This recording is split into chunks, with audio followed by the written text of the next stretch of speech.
Yes, it is now very clear that RUTO is countering GACHAGUA in the mountain Kenya. RUTO, I think, has realized the mistake he made by impeaching Rigathi Gachagua. Now he needs to do a lot of heavy lifting to gain the Mount Kenya support again, which I think he will never get. If you have been my ardent follower, I kept on saying that RUTO did a big mistake by impeaching Gachagua. I think he envisioned him being a Mathira MP, not knowing that he had called the hearts of Kenyans. And I think the impeachment of Rigathi Gachagua was because of the mountain camp politics, where Kimani Ichung'wah and other elements from within Mount Kenya felt threatened that a one-time member of parliament became the deputy president. They felt there was jealousy. So they convinced William Ruto to impeach Rigathi Gachagua. Now, Rigathi Gachagua is coming out. Now, Ruto is coming out to appoint new cabinet secretaries from within Mount Kenya, strategically to fight Rigathi Gachagua, which I think they won't be managing. Yesterday, William Ruto appointed new cabinet secretaries. And to be specific, I want to talk about the three which were appointed. One from Nakuru, Likinyanjui, one from Kiambu, Governor Kabogo, one from Laikipia. Nakuru and Kiambu are the biggest voting basket from within Mountain Kenya. And he did this to counter Rigathi Gachagua's influence.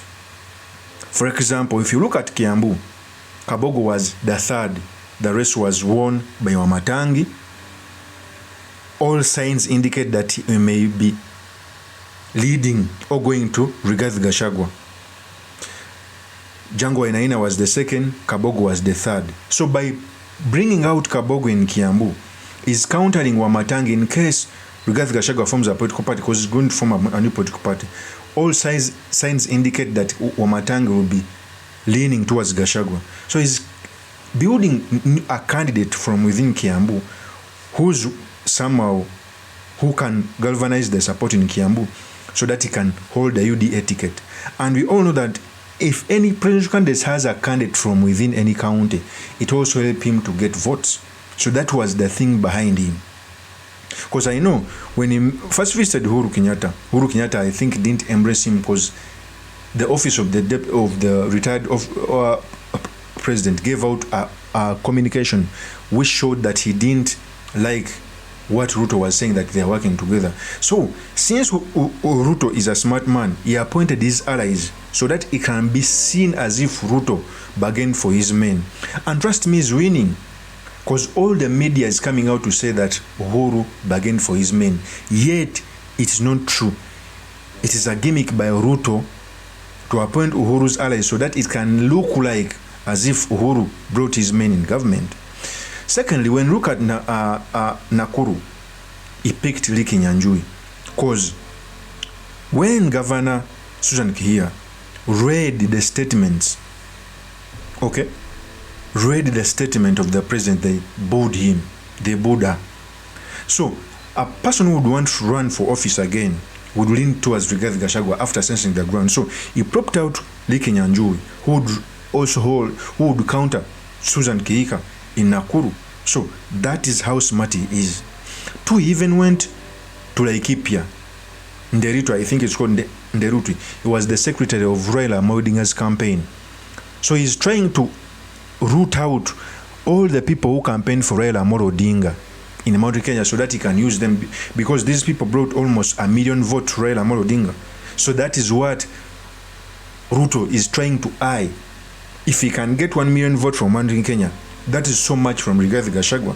So these appointments are political in nature to deliver the Mount Kenya votes. Now, the new appointments, if you look at Kenneth in Murang'a, it was so strategic to also woo the Murang'a vote. When you look at Nyeri, it's also got a cabinet secretary, Mutahi Kagwe, to counter Gachagua's support in Nyeri. But I think it will also not work, because when God gives a favor, he gives a favor.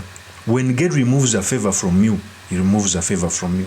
And I think Ruto is no longer favored, even if he does what? I know he's trying to be strategic, woo the mountain Kenya vote, but it will be so hard.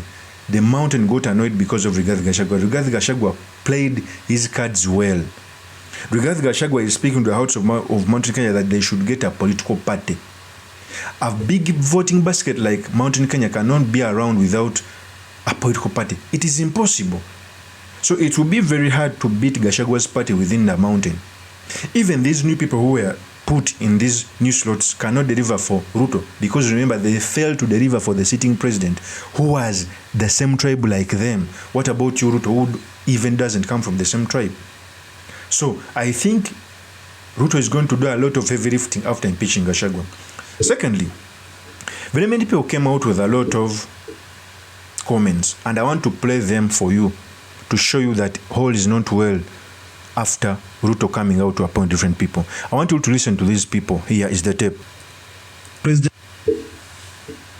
William Samoei Ruto has done another reshuffle of cabinet secretaries.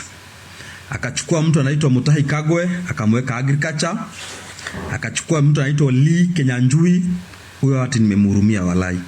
Akaweka trade, na akachukua Kabo akamweka IT. Now my problem hata si watu wote. My problem is my guy from Nakuru called Lee Kenyanjui. Lee Kenyanjui, kwa nini umekubali kuingia hii gari ya Kasongo? This one is sinking. And he's sinking with all of you people. My friend, I can tell you, he brought Baba into his government. It became worse. Akenda akasalimia na Uhuru. Kenyans were in arms. Hawataki kusikia. My friend, you people cannot see the energy. He is against this regime completely. My friend, you people have no problem. But it will take just some few months to realize dereva ndio ako na makosa. Dereva is the problem, and dereva here is William Samoei Ruto.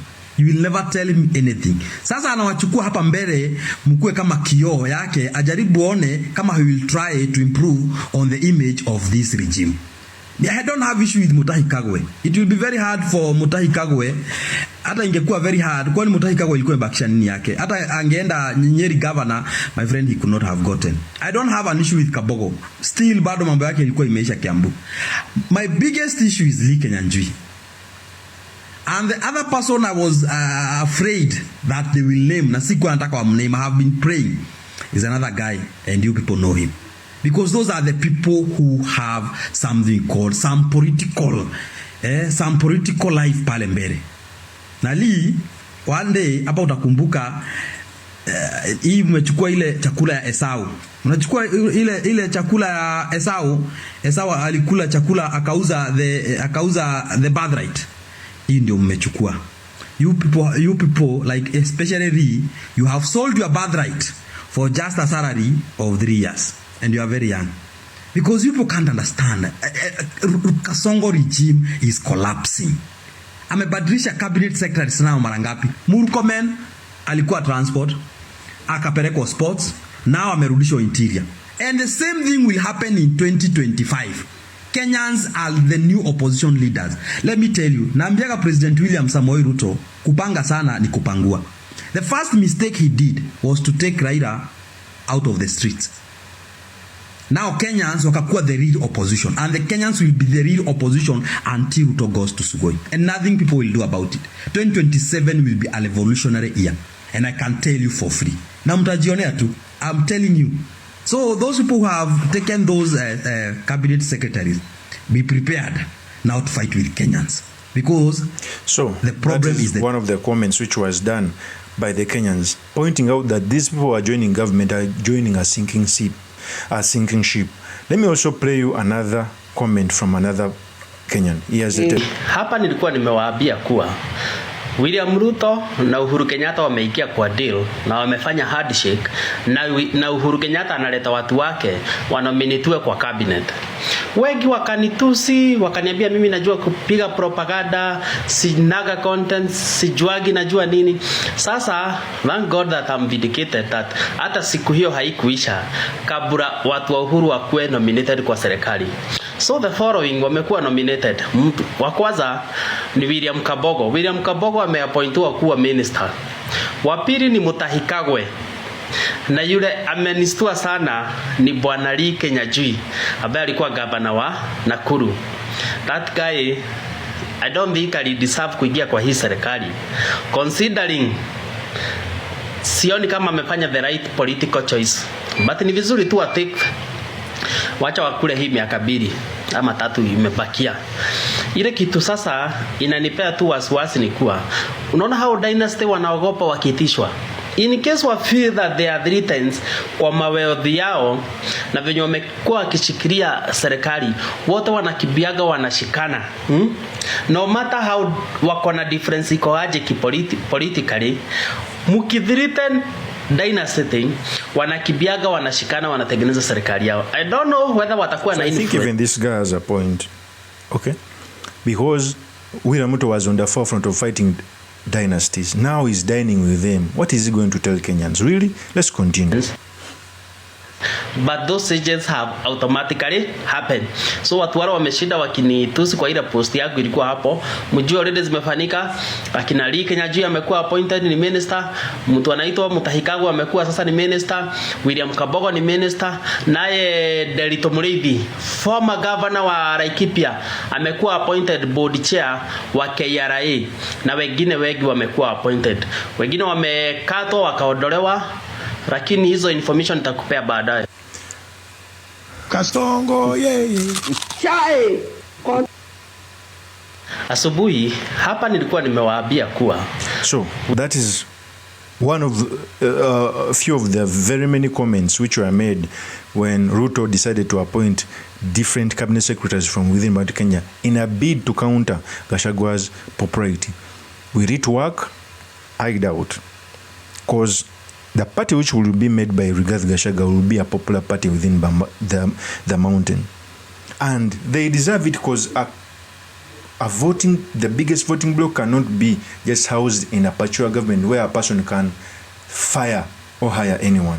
They deserve to be with a bargaining power. And no bargaining power can be done without having a political party. Of course, that's my opinion. Do drop your comments by commenting about this.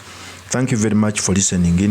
If this is your first time on this YouTube channel, I implore you to subscribe, like, and comment so that I can be motivated to do more of such videos. I'll see you on another one. Peace.